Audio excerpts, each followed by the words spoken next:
जब हम हिस्ट्री को एनालाइज करते हैं, when we look back through history, एक बहुत क्लियर, बहुत एविडेंट पैटर्न है.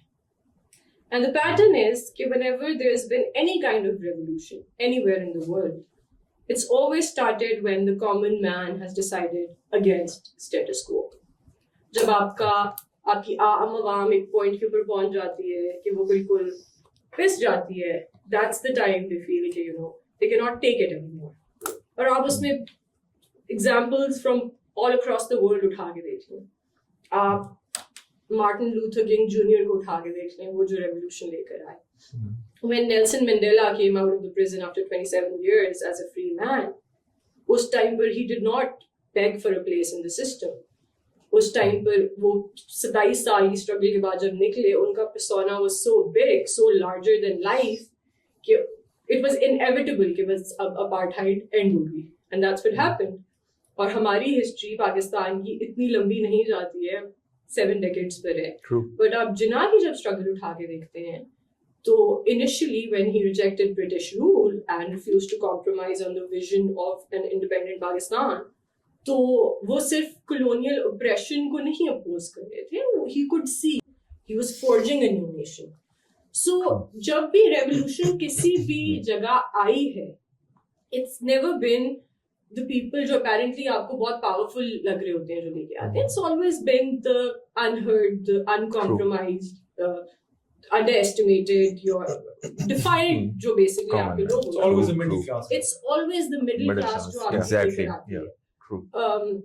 Unfortunately हम जहाँ पर रह रहे हैं इस टाइम पर, जिस टाइम से गुजर रहे हैं, बड़ी brazen deception का टाइम है. आप अपना टीवी ऑन करते हैं, आपको वही rehearsed लोग, वही कहानियाँ over and over and over again सुनने को मिलती हैं. The purpose of this show is कि उस cycle को break किया जाए. The purpose of this show is कि normal citizens, who are responsible for the survival of this country, who are fueling growth, जो tax दे रहे हैं, जिनको बहुत systematically conversation से erase किया गया, उनको लेकर आए. Today we have 3 amazing Pakistanis here who probably represent different political ideologies.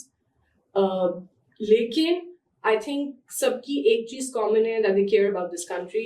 हम लोगों ने एक open invitation दिया था. We wanted to have a conversation about this topic, और उसके ऊपर we received applications. We shortlisted these people.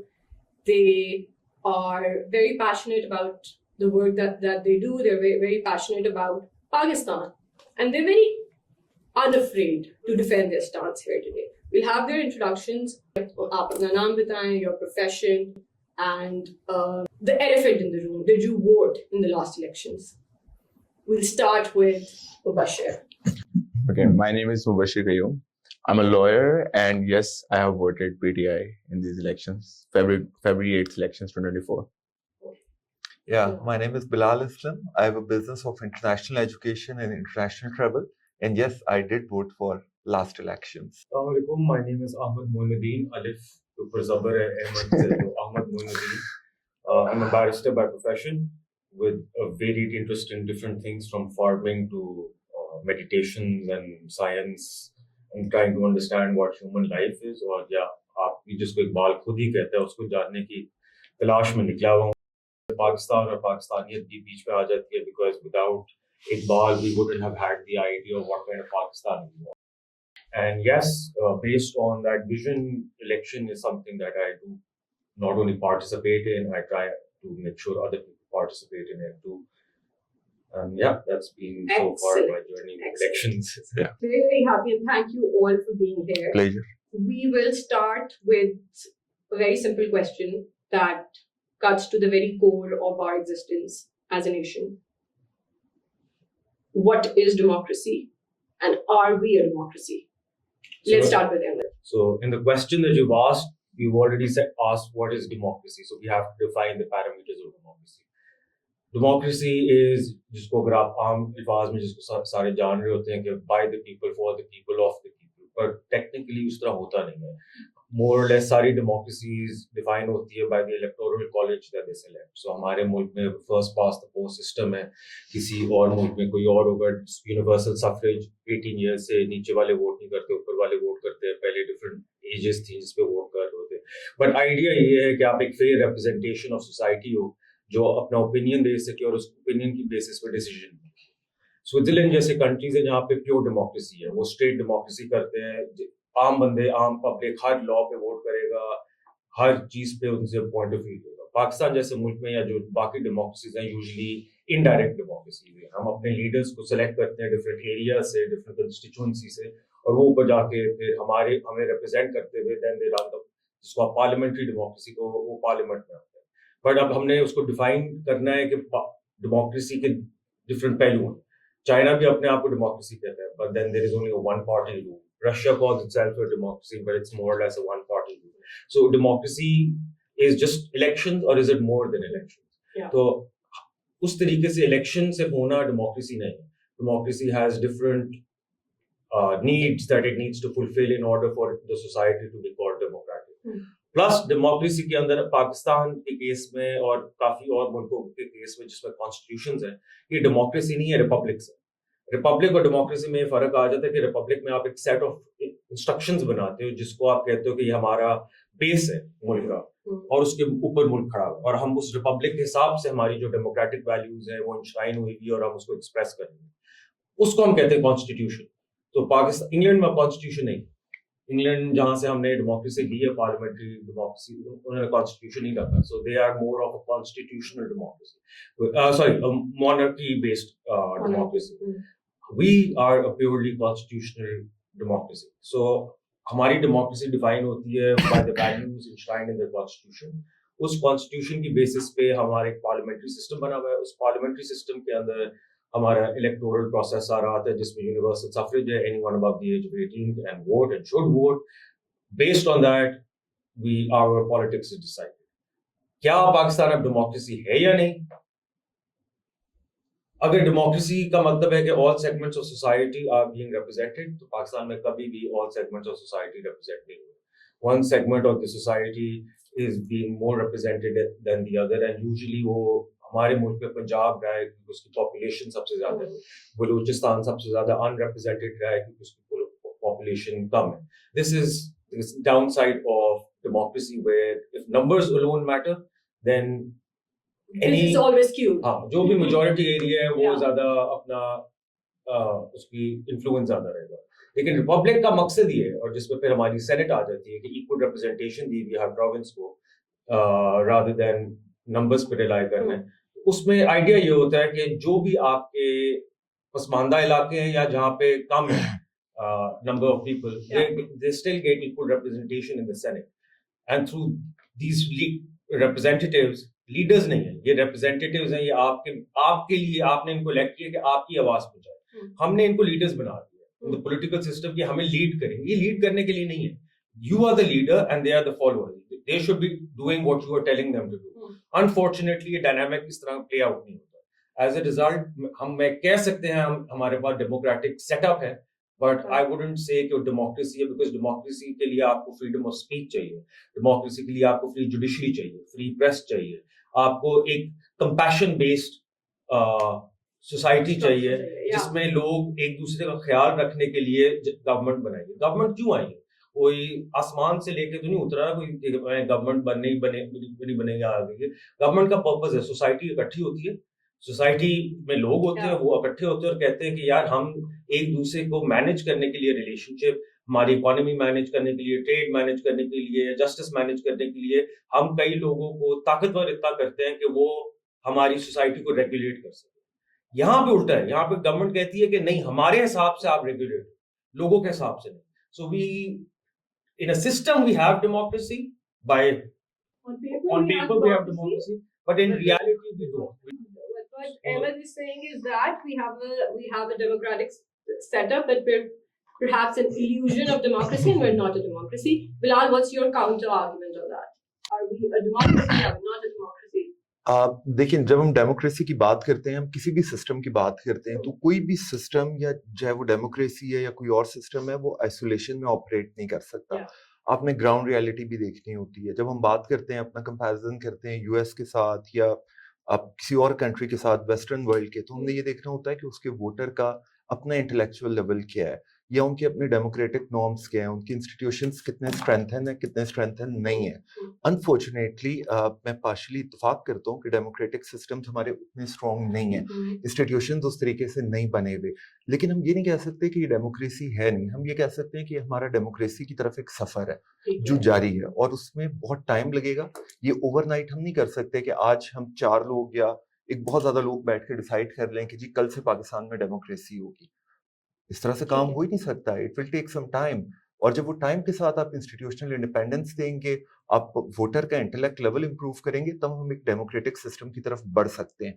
और जब हम बात करते हैं, जैसे अभी उन्होंने शेयर किया कि अब लोगों ने बताना है कि जो उनके इलेक्टेड मेंबर्स हैं उन्होंने क्या करना है, तो कौन से लोग बताएंगे?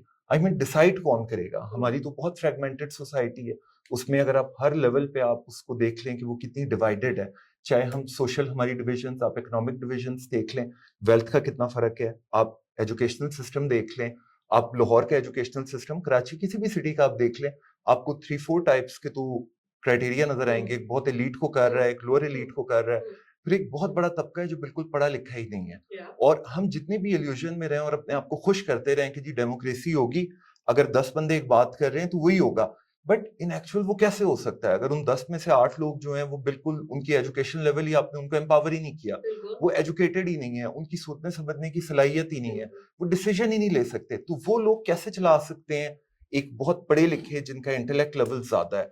तो डेमोक्रेसी ओवरनाइट नहीं आएगी, हमें इसके लिए बहुत ज्यादा काम करना पड़ेगा। सारी एजुकेशन सिस्टम पे काम करना होगा, आपको अपने इंस्टीट्यूशंस पे काम करना होगा। And yes, we are a democratic country, we are heading towards democracy. अगर हम आज का टाइम देखें और आप 50s का इरा देख लें, 60s का इरा देख लें, तो सवाल ये होना चाहिए कि क्या हम इम्प्रूव कर रहे हैं या हम इम्प्रूव नहीं कर रहे? क्या हम अपने आप को कंपैरिजन, हम यूएस से कैसे कंपैरिजन कर सकते हैं? उनके डेमोक्रेटिक सिस्टम में भी फ्लॉज है। अगर आप यूएस की बात करते हैं तो उनकी डेमोक्रेसी पे एक बहुत बड़ा क्वेश्चन मार्क ये होता है कि it's a democracy of rich. अब जो पैसा लगा रहा है, जो लॉबिंग कर रहा है, वो राय आमा बनवा देगा। उसके बाद जो सोशल मीडिया आपका है, फेसबुक का है, उसको किस तरीके से मैनिपुलेट करता है। तो ये तो बात यूएस इलेक्शंस पे भी होती है कि जी रशिया इन्फ्लुएंस कर गया, कोई और इन्फ्लुएंस कर गया। तो हमें भी काफी ऐसा काम करने की जरूरत है जैसे बाकी ममालिक को जरूरत है। But your argument is कि we are a democracy. Yeah, we are a democracy. Of course, we are a overnight democracy. नहीं है Exactly, concept, exactly. इसकी बहुत लंबी लंबी struggle struggle. लेकिन आप कह रहे हैं कि tendencies हैं। Tendencies That's are what obviously we are heading towards that we are direction. heading towards that. Yeah. Do you have anything to say on that? Yes जिस तरह बिलाल साहब ने कहा कि we are heading towards it, हर किसी का एक अपना पॉइंट ऑफ व्यू है पाकिस्तान की डेमोक्रेसी की जर्नी को लेके। मेरा मानना है कि पाकिस्तान में जो जमहूरियत है वो शऊर, बर्दाश्त और मुज़ाहमत, रेजिस्टेंस के ऊपर बेस करती है। जैसे आप अब रिसेंटली देख रहे हैं सोशल मीडिया क्या कहते हैं प्रिवेल कर रहा है। 2024 के इलेक्शंस में भी इट वाज द शऊर, पीपल्स ओपिनियंस, जो आपको एक जमहूरियत 8 फरवरी के दिन सिर्फ आपको जो नजर आई थी वो आपको तब नजर आई थी। सो मेरा मानना है कि जब तक ये शऊर है, लोगों के अंदर आ रहा है, आपकी जमहूरियत फल रही है। फिर उसके बाद आता है resistance. Doctor Yasmeen Rashid from Lahore, it is the first time कि डॉक्टर यास्मीन राशिद क्या कहते हैं एक लाहौरी, एक पंजाबी रेजिस्ट कर रहा है towards the powerful. This never happened before. So जमहूरियत तब आती है जब आप रेजिस्ट करते हैं पावरफुल के अगेंस्ट। जमहूरियत तब आती है जब आप शऊर दिखाते हैं उस रिच, उस पावरफुल बंदे के अगेंस्ट जो आपको सुप्रेस करना चाह रहा है। फिर उसके बाद जो आखिरी चीज है वो है बर्दाश्त।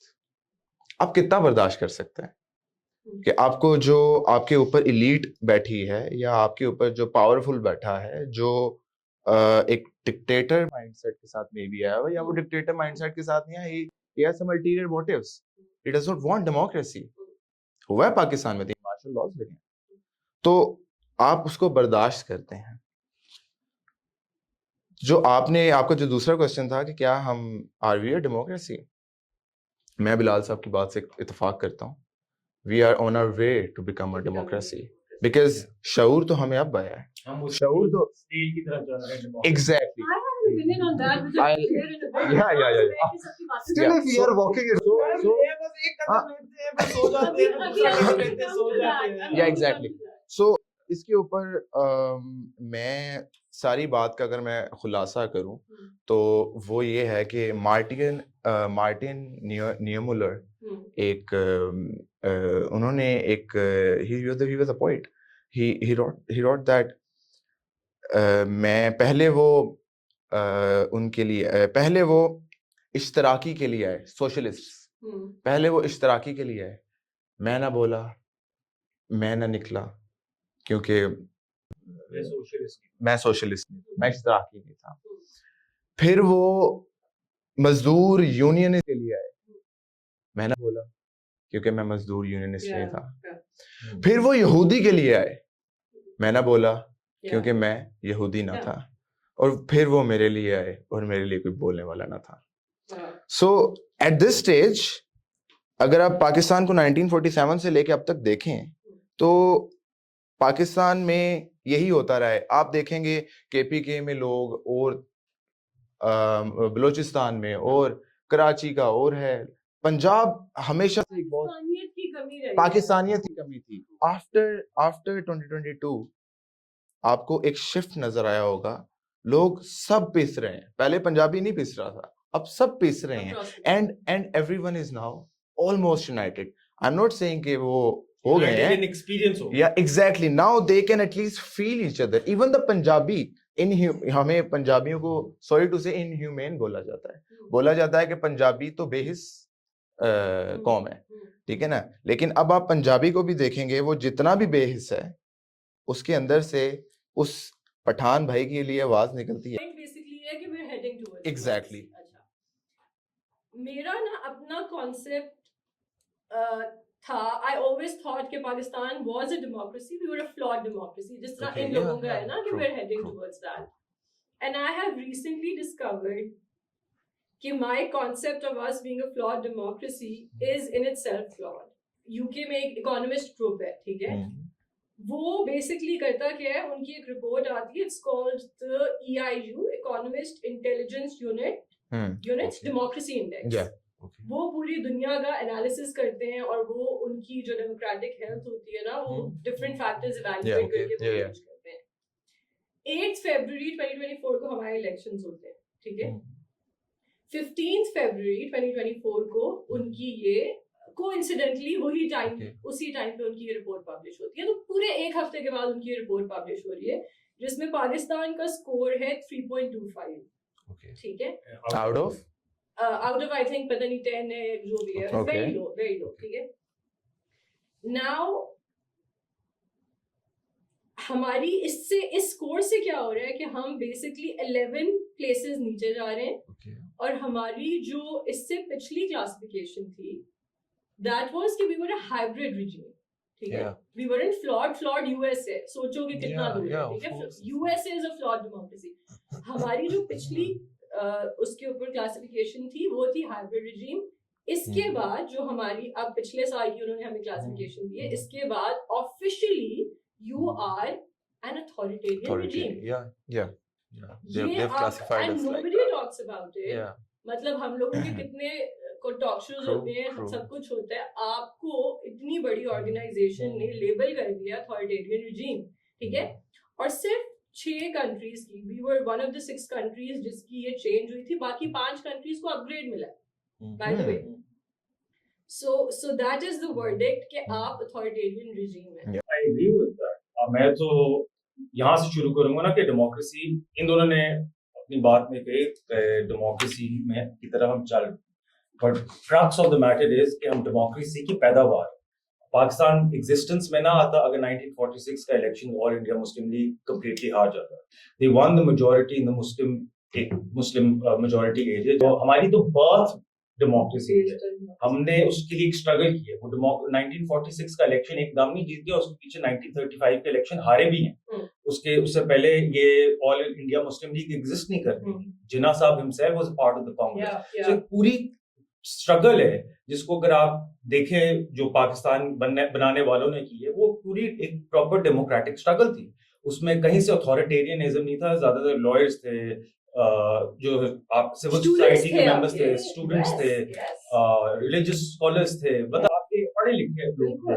अलीगढ़ यूनिवर्सिटी से मूव बेसिक एजुकेशनल बेसिस पे हुआ था कि हमने इस मुल्क को एक आजाद दिमाग की रियासत बनाने, क्या आजाद ख्याली रियासत बनाने। हाउएवर सिंस बर्थ पाकिस्तान के साथ एक ट्रेजेडी हुई। पाकिस्तान के साथ ट्रेजेडी वो हुई कि जिन्ना साहब की बहुत जल्दी डेथ हो गई। सो जिस तरह हजरत मूसा अलैहिस्सलाम ने समंदर तो पार करा दिया, दरियाए नील पार करा दिया, but he wasn't able to enter Jerusalem. उनकी डेथ हो गई जेरूसलम या स्टेट ऑफ इजराइल बनने से पहले। तो वो जो स्ट्रगल है वो हजरत मूसा ने नहीं देखी। उसी तरीके से कह लें कि जिन्ना साहब ने हमें वो समंदर पार करा दिया, हमें पाकिस्तान पहुंचा दिया, हमें आजाद मुल्क दे दिया और वहां पे हमें लेकर तो आ गए, लेकिन वो जो एक पीछे साइकोलॉजी थी ना वो नहीं बदली। उसमें मैं इस पैरेलल उसी स्टोरी से लूंगा हजरत मूसा की, क्योंकि बहुत इंटरेस्टिंग स्टोरी है। हजरत मूसा की स्टोरी में क्या होता है, जब उनको दरिया से पार करके ले जाते हैं, 40 साल बनी इसराइल जो कौम है ना वो घूमती है रेगिस्तान में। क्यों घूमती है? Why are these chosen people of God with a prophet within them are going all around the desert for 40 years rather than going to Jerusalem, the promised land? उसकी सिंपल वजह ये होती है कि वो जो 40 साल में वो जो उनके बड़े होते हैं ना, उनके दिमाग अभी भी इंस्लेव्ड हैं वो जो फिरौन का सिस्टम चल रहा था उससे। तो खुदा कहता है कि जब तक ये दुनिया से गायब नहीं होंगे ना, तब तक अगर मैं तुम्हें दे भी दूंगा वो जो प्रॉमिस की है, प्रॉमिस लैंड, तो तुम लोगों ने वैसे ही निजाम बना लेना जो पहले। Exactly. एक बात जो है फिलॉसफी सारी थी कि यार ये जो फरंगी जंजीरें हमने बांध दी, वो फरंग का वर्ड यूज करता था ब्रिटिश के लिए कि फरंगी जंजीरें जो हमने बांध दी इसको तोड़नी पड़ेगी, इसको तोड़े बगैर आप कुछ नहीं कर सकते। आप कहने को आजाद हो गए कि आपके पास पाकिस्तानी पासपोर्ट है, आपके पास पाकिस्तानी आईडी कार्ड है, बट दैट इज नॉट आजादी। आजादी है जब आपके पास सोचने की आजादी है, आपको कमाई की आजादी है, आपको सिक्योरिटी है अपनी जिंदगी की, आपको अपनी लाइफ जीने की आजादी है, बेसिकली अपने डिसीजन मेकिंग, आपके बच्चों ने कैसे जिंदगी गुजारनी है, ये आपके पास आजादी होती है, तो उसके लिए मुल्क बना था। तो आप बिल्कुल सही कह रहे हो कि अथॉरिटेरियनिज्म की तरफ जा रहे हैं, और इस पे मैं कोट अपने आप को या किसी और करने की जरूरत नहीं, बाजवा साहब को कोट करते हैं। बाजवा साहब ने क्या कहा था आखिरी दिनों में कि हम सियासत में मुदाखलत करते रहे हैं और आज से हम बंद कर। लेट्स अज्यूम उस दिन उन्होंने सियासत में मुदाखलत उस दिन मिलिट्री ने बंद कर दी, अजम्पशन के लिए उस दिन बंद कर दी। ये तो एडमिशन आ गया ना कि 75 ईयर्स से ये मुदाखलत करते रहे हैं। सो पाकिस्तान की बर्थ क्या हुई है? बर्थ हुई थी डेमोक्रेटिक प्रिंसिपल्स पे, डेमोक्रेसी चलानी थी, कायदे आजम ने पार्लियामेंट्री सिस्टम का निजाम और विजन दिया था। दूसरी साइड पे मिलिट्री आ गई फौरन, क्योंकि जिन्ना साहब की डेथ हो गई। उसमें भी कॉन्ट्रोवर्सीज हैं कि डेथ कैसे हुई, मारा गया नहीं मारा गया, एम्बुलेंस सही थी नहीं थी, लेकिन वो हो गई। उसके बाद फौरन एक जो सिस्टम आता है वो ब्यूरोक्रेटिक डिक्टेटरशिप का आता है, followed by Ayub Khan coming directly in. We will, but the last thing what I'm trying to say is that initially Pakistan की बर्थ में जो अनफॉर्चुनेट चीज हुई वो एक स्ट्रगल शुरू हो गई between the democratic forces that created Pakistan and the forces that were already existing. तो ब्रिटिश ने एक यहाँ पे निजाम बनाया था ब्यूरोक्रेसी का, सिविल सर्विस का, आर्मी का। वो जो निजाम यहाँ पे ऑलरेडी एग्जिस्ट करता था उसके बीच में और डेमोक्रेटिक प्रिंसिपल्स में क्लैश आ गया, और उस क्लैश को सिकंदर मिर्जा, अभी आपके पास यहाँ पे वो स्क्रीन नहीं है वरना मैं आपको खोल के कहता कि विकिपीडिया पेज पे, और मैं बाकी सबको जो सुन रहे हैं मैं उनको कहूंगा विकिपीडिया पेज पे जाएं, सिकंदर मिर्जा का सिर्फ विकिपीडिया पेज पे, और उसके अंदर आप सारी डिटेल्स देखोगे। वो क्या कहते हैं, पाकिस्तान में डेमोक्रेसी नहीं होनी चाहिए क्योंकि यहाँ के लोग पढ़े लिखे नहीं है, यहाँ पे डेमोक्रेसी नहीं होनी चाहिए क्योंकि यहाँ पे लोग यहाँ पे डेमोक्रेसी नहीं होनी चाहिए कि यहाँ पे लोग अपने डिसीजन नहीं ले सकते। That was his personal failure and it was our failure as a state कि हम उसको लेकर उस वक्त मैं फेलियर नहीं कह रहा, मैं उसी को कंपेयर कर रहा हूँ हजरत मूसा वाले लोगों के साथ कि हम ज़हनी तौर पे इतने गुलाम थे कि हम रेजिस्ट नहीं कर सकते। अहमद, वही तो बात है कि अगर आप एक ऐसे बंदे को लेकर आ जाओगे जो अभी बिलाल ने भी थोड़ी देर पहले बात की है, जो इतना इवॉल्व ही नहीं है, ठीक है, और आप उसको उठा के उस पोजीशन के ऊपर लेके आ जाओगे तो उसने मुल्क चलाना है, तो क्या होगा? वही होगा जो होता है। जिन लोगों ने टेक ओवर किया वो ट्रेन नहीं, they were not trained, they don't know what democracy is because they were a product of the British now. I completely agree with you. अच्छा, इसमें मैं एक चीज ऐड करना चाहूंगा, जो अथॉरिटेरियनिज्म की बात हम कर रहे हैं कि जो इंटरनेशनल इदारे हैं हम उनकी क्रेडिबिलिटी पे बात नहीं करते, बट बेशुमार इंटरनेशनल इदारे बहुत सारी बातें अपने उस वक्त के हिसाब से और अपने मुल्क के नेशनल Dynamics के इंटरेस्ट हिसाब से करते हैं। के हवाले से बात करते हैं। हम्म, अगर आप ये बात कर लें कि हम भी यार अल्हम्दुलिल्लाह एटॉमिक पावर, लेकिन हम्म, जिस वक्त हम एटम बम बना रहे थे उस वक्त पूरे इंटरनेशनल इदारे हमारे बारे में क्या बात कर रहे होंगे। हमारा अपना नेशनल इंटरेस्ट है, उनका अपना नेशनल इंटरेस्ट है। Yeah. तो हम ये नहीं कह सकते कि अगर किसी ने आपको अथॉरिटेरियन कह दिया तो हम अथॉरिटेरियन हो गए उसके कहने से। हमें इतना ब्लाइंड ट्रस्ट हम उन पे नहीं कर सकते, पहली चीज। दूसरी बात ये कि अगर आप देखिए, जैसे अभी हम बात कर रहे थे सिकंदर मिर्जा की उस टाइम की और आज के इरा को हम कंपेयर कर लेते हैं, हम दो टाइम्स को देख लेते हैं, उस वक्त को और मौजूदा पिछले 20 साल 25 साल की बात कर लें, तो क्या हमारे कॉन्टिन्यूस इलेक्शन हो रहे हैं? और क्या पहले हो रहे थे कॉन्टिन्यूड इलेक्शंस? मे बी ना हो रहे, बट अब तो बड़ी कॉन्टिन्यूटी से आपके इलेक्शंस होते रहे। But कौन continuity नहीं लाना है? No, आप अथॉरिटेरियनिज्म की बात हो। देखिए अथॉरिटेरियनिज्म हम Authoritarianism फिलहाल Authoritarianism we will come on that, but हम पहले उसको कंप्लीट करते हैं ना कि पहले क्या था और अब क्या है। सिकंदर मिर्जा टाइम में क्या इस तरह से बैक टू बैक इलेक्शंस होते रहे जैसे नहीं। पाकिस्तान में पिछले 15 साल से हो रहे हैं? क्या सिकंदर मिर्जा टाइम में आपके किसी चीफ जस्टिस ने आपके सिटिंग प्राइम मिनिस्टर को फारिग किया है? नहीं किया होगा। आपने इस दौर में अच्छा, थोड़ा सा ना सही करके अच्छा थोड़ा सा हम थोड़ा सा ना ऑडियंस के लिए पास्ट और प्रेजेंट के लिए थोड़ा सा पैटर्न बता देते हैं कि क्या रहा है, कि यहाँ पर डिबेट बेसिकली किस चीज के लिए हो रही है, जिस तरह अहमद ने कहा। And then I directly jump to the question के last elections, how were Yeah. The last elections Yeah. Different from anything that's happened in the past? Yeah. and only one thing, last thing I would like to add, as per his argument, I agree with जी, जी। that कि पाकिस्तान की birth जो है वो election से हुई थी और डेमोक्रेसी से हुई थी। बट जब हम जिन्ना साहब की बात करते हैं और मौजूदा दौर को जिन्ना साहब से आप कंपेयर कर लें, क्या जिन्ना साहब ने कभी पाकिस्तान बनने के बाद ये कहा कि जी आप सिविल नाफरमानी शुरू कर दें, आपने बिजली के बिल्स नहीं देने? अगर हम बात कर, अगर हम वो बना है, मैं बनने के बाद की बात कर रहा हूँ। बात ये है कि अगर आप बात करते हैं एक स्पेशल कल्ट की या क्राउड की या एक पॉलिटिकल खास ग्रोह की, तो आपने बात तो कर ली, हम बड़ी बात करते हैं कि हमारे राइट्स ये हो गए, हम ये हम वो, हमें डेमोक्रेसी चाहिए, जमहूरियत चाहिए। आपकी रिस्पॉन्सिबिलिटीज क्या थी? क्या हमने टैक्स दिया? हम टैक्स एवेजन नहीं करते। क्या हम बिजली के बिल जमा ना करा के आप पाकिस्तान का लॉस कर रहे हैं या डेमोक्रेसी का लॉस कर रहे हैं? जब आप फॉरेन रिमिटेंसेस को मना कर देते हैं कि पाकिस्तान में फॉरेन रिमिटेंसेस ना भेजी जाएं, तो ये किसका लॉस हो रहा है? तो हमने अनफॉर्चुनेटली, चाहे हम भुट्टो टाइम की बात करें, क्योंकि एक सर्च भुट्टो टाइम में थी बहुत ज्यादा, और एक सर्च आपको भी नजर आएगी कि खास शख्सियत की तरफ बहुत ज्यादा फैन फॉलोइंग रही है अनडाउटेड खान साहब की, उसमें कोई इख्तिलाफ राय करने वाली बात नहीं है। बट क्या खान साहब ने या जिस तरह लोगों को राइट्स अपने बताए, उस तरह से उनको रिस्पॉन्सिबिलिटी भी बताई कि आपने मेहनत से काम करना है, आपने ऑफिस में गॉसिपिंग नहीं करनी, आपने टैक्सेशन देनी है, 9 to 5 मींस 9 to 5। अगर ये इतने विजनरी उस लिहाज से उसको देखते, तो ये नहीं कह सकते थे कि कश्मीर डे पे हम छुट्टी करने की बजाय कश्मीर डे पे हम 2 आवर्स एक्स्ट्रा काम करेंगे और एक्स्ट्रा पैसा जनरेट करके अपनी उस कॉज में लगाएंगे। तो हमने काम क्या किया? हमने काम किया क्या? हाँ, मैं काम क्या किया प्रैक्टिकली? मैं इसके ऊपर ऐड करना चाहूंगा।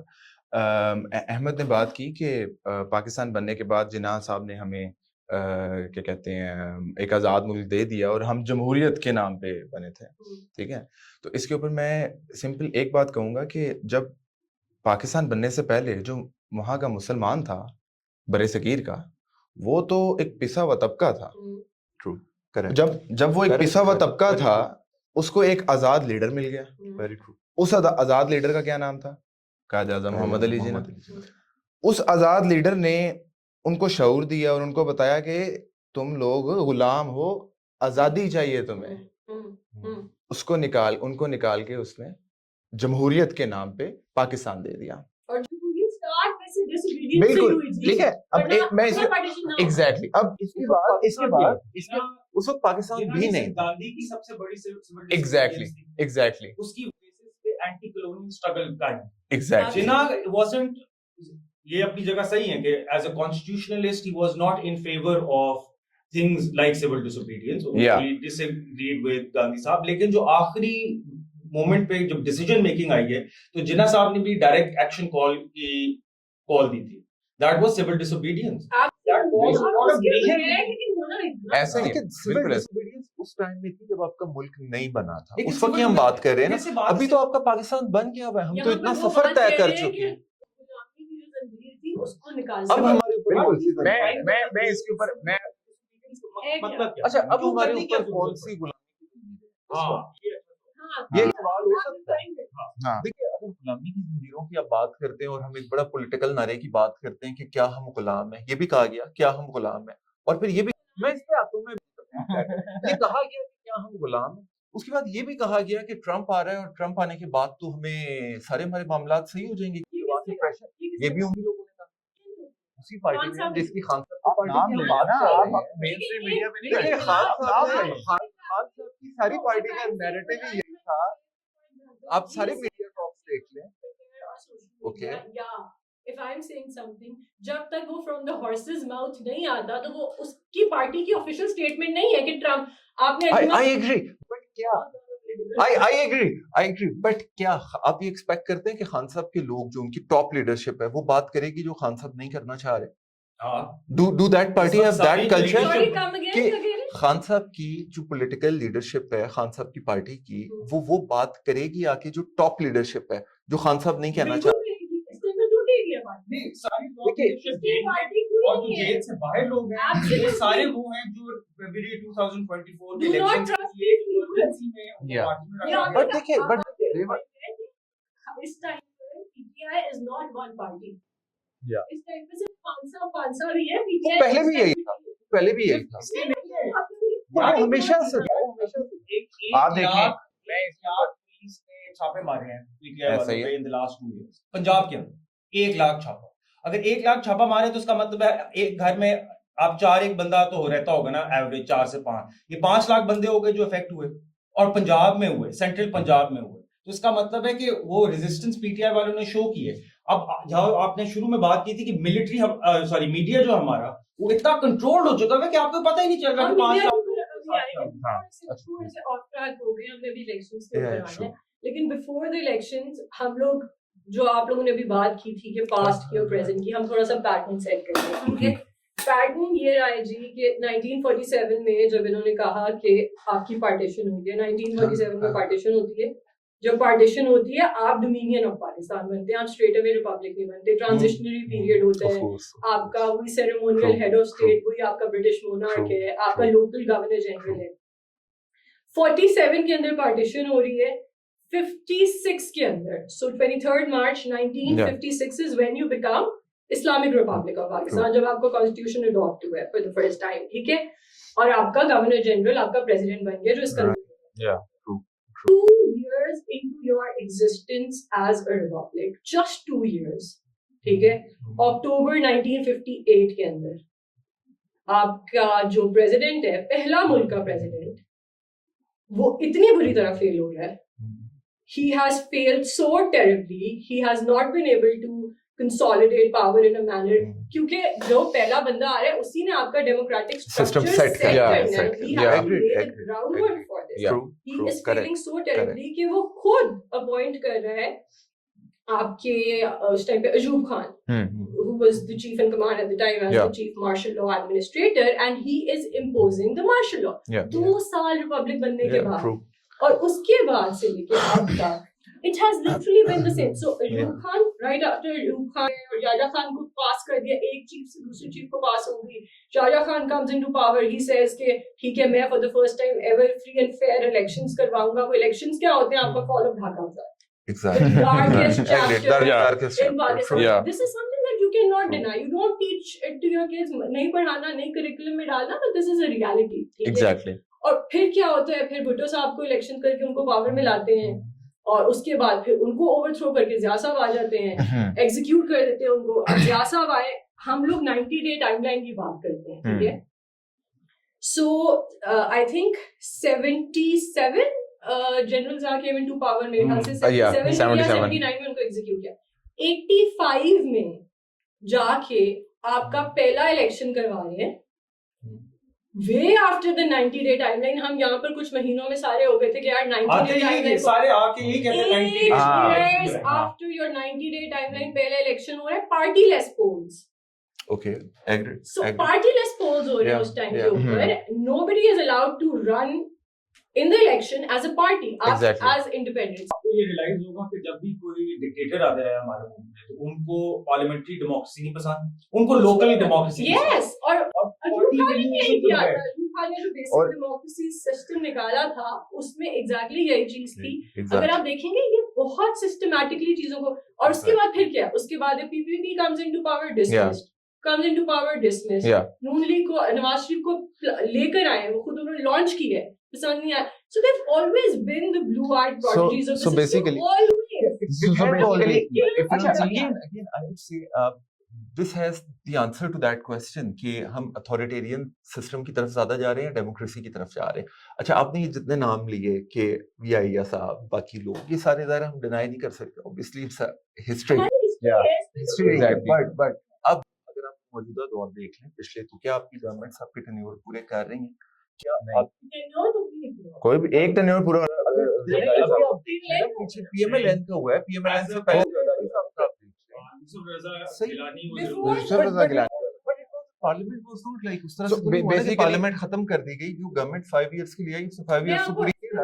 प्राइम मिनिस्टर चेंज हो गया होगा होगा। उस वक्त के So मुकाबले basically, में अब का दौर बिलाल साहब, so basically अगर आप थोड़ा सा चीजों को जूम आउट करके देखें ना 1947 से अब तक, तो आई थिंक 30 साल हमारे गुजर गए हैं मार्शल लॉस के अंदर, ऐसा ही है, ज्यादा। ठीक है ना?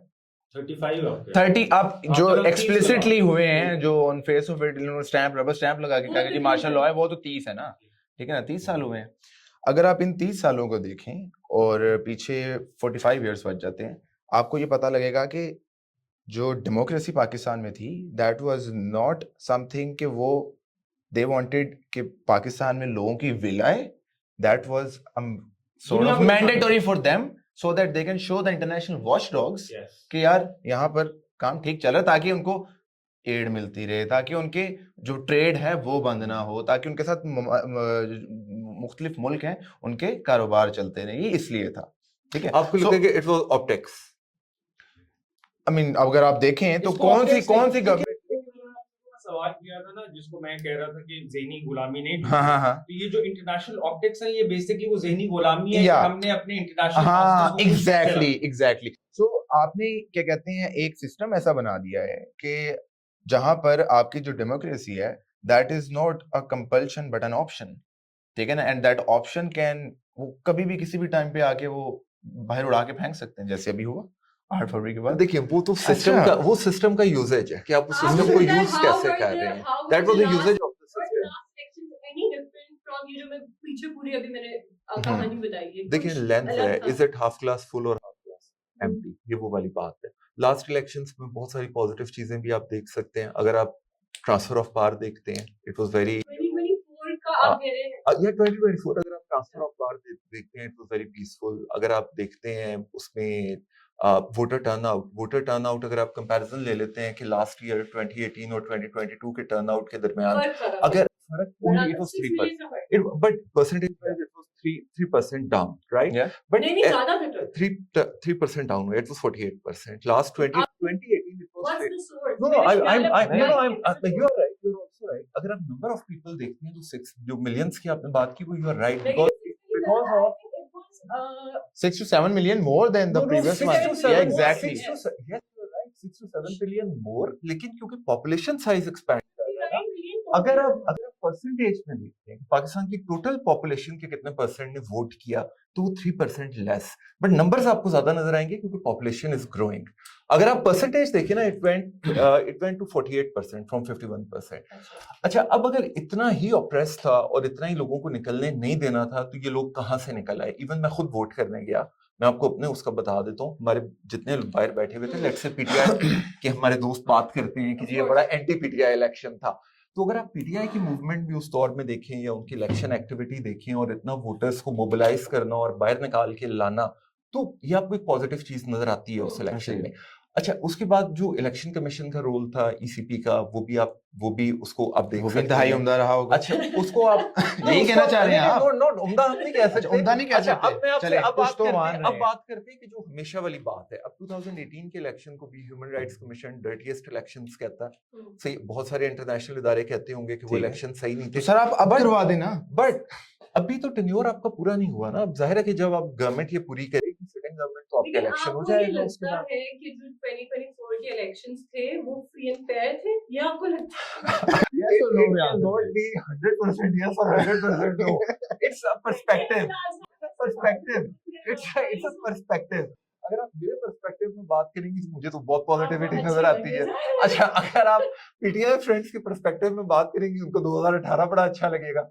अच्छा, लेकिन इस पे ना रवैयों पे मैं एक जरूर बात, इसी चीज से मैं कुछ और कनेक्ट करना चाहता हूँ। मैं रवैयों की बात करना चाहता हूँ कि हम बात करते हैं डेमोक्रेटिक नॉर्म्स की, डेमोक्रेटिक रवैयों की। हमने वो टाइम भी देखा है कि जब इफ्तिखार चौधरी साहब की मूवमेंट चली और हम सब ने उनको मसीहा समझा। मुझे याद है वो परवेज मुशर्रफ साहब की गवर्नमेंट थी और to be very honest with you, मुझे काम करते 43 इयर्स इज माय एज, मुझे काम करते बहुत अरसा हो गया और मैंने 2 टेन्योर पाकिस्तान के बहुत अच्छे देखे हैं from the business perspective. One is general Musharraf time, हम जितना मर्जी क्रिटिसाइज करते रहे कि ये हो गया वो हो गया, जितना फ्लो ऑफ डॉलर था, जितनी आपकी इकोनॉमी ग्रो कर रही थी वो बेशुमार थी। अच्छा, इफ्तिखार चौधरी साहब के पीछे हम सारे लग गए कि जी वो हमारे मसीहा हैं, वो डेमोक्रेसी लेकर आएंगे और यहाँ दूध शहद की नहरें बहेंगी। उसका आउटफॉल क्या हुआ आप आज देखें।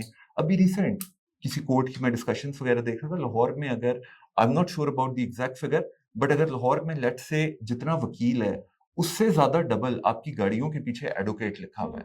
कोई आपका ट्रैफिक वार्डन पुलिस वाले का सॉरी एडवोकेट का चालान नहीं करता। अच्छा, जिस घर में एडवोकेट को मिल जाए, बहुत सारे उसमें से वो तबका भी है जो मैनिपुलेट करने लग गया है। तो प्रॉब्लम ये है कि यहाँ जिसको पावर मिलती है, नहीं कर रहे, हमारी Sophisticated lawyers very good, but मैं बात अब ये कर रहा हूँ कि यहाँ जिसको पावर मिलती है, ये हमारे हो सकता है हमारे खमीर में कोई ऐसी चीज है कि यहाँ जुडिशरी एम्पावर होती है तो वो तबाही फेर देती है, वो एक्सप्लॉइट। अब जुडिशरी जब एम्पावर्ड थी तो वो क्या करते थे, वो ब्यूरोक्रेट्स को बुला के रोजाना गालियां पड़ती होती थी। उसके बाद आपने जुडिशरी का रोल देख लिया, पार्लियामेंट, तो आपका जो बैलेंस ऑफ पावर है between the institutions, that is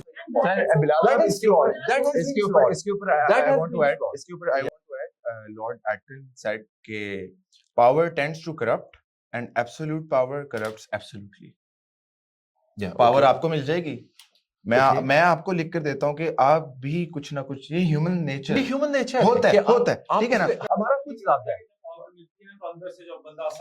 exactly अब इसके ऊपर मैं जो हम इलेक्शंस की बात कर रहे हैं, देखें सर, हम लोग 47 से पहले 1947 से पहले एक गुलाम कौम रहे। 1947 के बाद भी अनफॉर्चुनेटली हमारे लीडर ने तो कहा था कि हम लोग आजाद कौम बनेंगे, लेकिन हम एक गुलाम कौम बने। ठीक है, वो गुलामी किसकी थी? वो गुलामी थी पाकिस्तान की एलीट की, वो चाहे आपकी मिलिट्री एलीट है, वो चाहे आपकी पॉलिटिकल एलीट है, वो कोई भी है, ठीक है, या वो ब्यूरोक्रेटिक एलीट थी, ठीक है ना, वो ये सब कुछ था। तो पाकिस्तानियों ने हमेशा किसी ना किसी को एक मसीहे के तौर पे देखा है। इस वजह से आपके पहले जो 2 मार्शल लॉज थे उनको लीगलाइज किया गया, सुप्रीम कोर्ट ने लीगलाइज किया, ठीक है। वो क्यों किया? क्योंकि उस वक्त लोग मसीहा समझते थे वो कि यार ये आके हमारे लिए कुछ करेगा, हमें डेवलपमेंट की तरफ ले। वो एक यूएनएचसीआर के एक बंदे ने मुझसे क्वेश्चन पूछा, I was at a conference, उसने कहा कि क्या चाहते हो यार आप लोग, do you guys want progress or what do you guys want, progress or development in your country? He asked me this and I was like कि इसके ऊपर क्या कहते हैं अपना, तो उसने भी इसके ऊपर बोला कि पाकिस्तानियों को तो वो प्रोग्रेस चाहिए जिससे डेवलपमेंट भी आ रही हो, और अगर डेवलपमेंट नहीं आ रही है तो उनको वो प्रोग्रेस भी नहीं चाहिए। तो पाकिस्तानियों ने हमेशा एक बंदे को, चाहे वो चीफ जस्टिस है, चाहे वो चीफ ऑफ आर्मी स्टाफ है, वो एक मसीहे के तौर पे देखते हैं, वो चाहे आके आर्मी चीफ आ जाए, वो उसको मसीहे के तौर पे देखते हैं, ये आज हमारे लिए कुछ करेगा, क्योंकि हम लोग इसी चीज को तरसते रहे हैं कि कोई हमारे लिए आके आवाज उठाए। लेकिन अब आके ये समझ लग रही है कि यार ये तो जो आते थे वो तो अपने आई थिंक यही वजह है कि शुरू में जब आप शुरू में देखें ना, जब शुरू में इंटरवेंशन हुई तो तब आई थिंक इंटरवेंशन जरूरी थी। क्योंकि उस टाइम पर आपकी सिविलियन लीडरशिप जो थी वो उस लेवल की ट्रेन नहीं थी, वो उस लेवल की फियरलेस नहीं थी, वो अंडरस्टैंड नहीं कर रही थी डायनामिक्स। तो कुछ जगहों पे इंटरवेंशन जरूरी थी। We were like a baby. Like you all said कि फिर वो कहते हैं ना ताकत का नशा भी होता है, तो जब आपको वो लग जाती है तो फिर you just enjoy it, you want more and more power. लेकिन हम दोबारा we're going to come back to the question, how were the last elections different? Last elections were. Before we go, can I reply to the conversation? Yeah, of sure. course. Just need 2 minutes for it. यहाँ पे ना different बातें हुई हैं, उसको summarise कर दें। बिलाल वो सेइंग कि मुशर्रफ का टाइम बहुत अच्छा था, चौधरी इफ्तिखार ने जुडिशरी को आके खराब किया, पावर हुई, ब्यूरोक्रेट्स को बुला रहे, जज प्राइम मिनिस्टर्स को निकाल रहे। फिर 2024 के भी बीच में आपने इलेक्शंस की बात की कि फेयर थे या नहीं थे, जो बिलाल कह रहे हैं उनकी नजर से उनको लग रहा है। अच्छा, एक और टाइम भी अच्छा था। जस्ट एक स्लाइड कर तो 2017-18 टाइम वाज आल्सो वंडरफुल। अब उस पे मैं बाद में आता हूं कि क्यों अच्छा था, वो भी क्यों अच्छा था।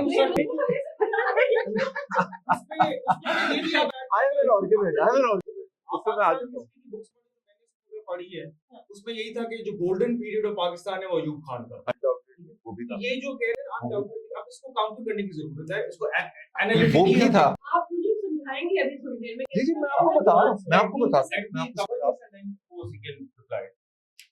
जहां तक मुशर्रफ की बात हो गई, इवन ज़ियाउल हक का टाइम हो गया, अयूब खान का टाइम हो गया, ये सारे टाइम थे जब हमने किसी ना किसी तरीके से वेस्टर्न वर्ल्ड की मिलिटरीली हेल्प कर रहे थे। अयूब खान में जितनी भी स्पाइंग ऑपरेशंस होते थे, हमारी पेशावर से बेस से उड़ते थे जहाज, जो पे रशिया और इर्द गिर्द उन पे स्पाइंग करते थे। कोल्ड वॉर में हमने उस बेसिस पे पैसे, ज़ियाउल हक का टाइम आया, हमने उनकी जंग लड़ी, फिर हमें पैसे मिले।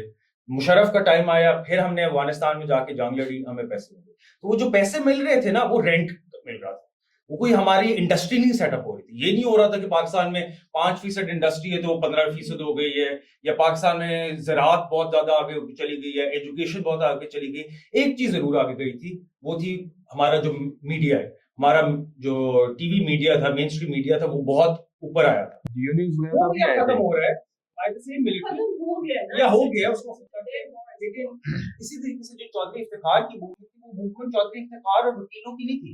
अभी भी वकीलों ने जो 26 अमेंडमेंट के बाद कोशिश की है मूवमेंट नहीं हो सकी ना, एग्जैक्टली इसकी बैक उस वक्त जो PIS आए थे, वो later became the chief, Ishfaq Parvez Kayani, he was supporting the lawyers against Musharraf. उनके इर्द गिर्द जो लोग थे, लियाकत अली खान वगैरह, who was again assassinated।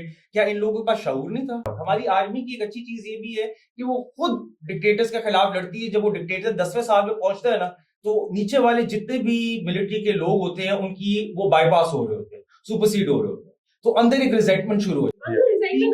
3 साल तो रिजेंटमेंट नहीं होती, बिकॉज वो कॉन्स्टिट्यूशनली अलाउड है। अगले 3 साल में बिल्ड होती है और आखिरी 3 साल में वो निकलती है। तो बाजवा साहब भी जो एक्सटेंशन लेना चाह रहे थे वो नहीं ले सके, हर आर्मी चीफ लेना चाह रहा था, राहिल शरीफ लेना चाह रहा था, वो नहीं ले सका, तो उसको सऊदी अरेबिया $5 मिलियन की उसके ऊपर भेज दिया पे। तो no one wants to retire, that's the problem. क्या वो ब्यूरोक्रेट हो, क्या वो इवन डॉक्टर हो जो गवर्नमेंट हॉस्पिटल में काम कर रहा है, सबको एक्सटेंशन चाहिए, क्योंकि 65 or 60 is not an age people want to go back home. They still feel that they want to work. मसला का क्या आ रहा है कि जब आपने भी अभी बात की, मसला ये आ रहा है कि जब हम ये कहते हैं ना कि पाकिस्तानी लोगों में शऊर नहीं था, शुरू से हमें जरूरत थी कि हम इंटरवेंशन करें, ये हम एक पाकिस्तानी कौम के साथ ज्यादती कर रहे हैं। हम उनको एजुकेट करने की बजाय उनको दोबारा से डम डाउन करें। पाकिस्तान जिन लोगों ने बनाया, आपको लगता है उनके पास शऊर नहीं था?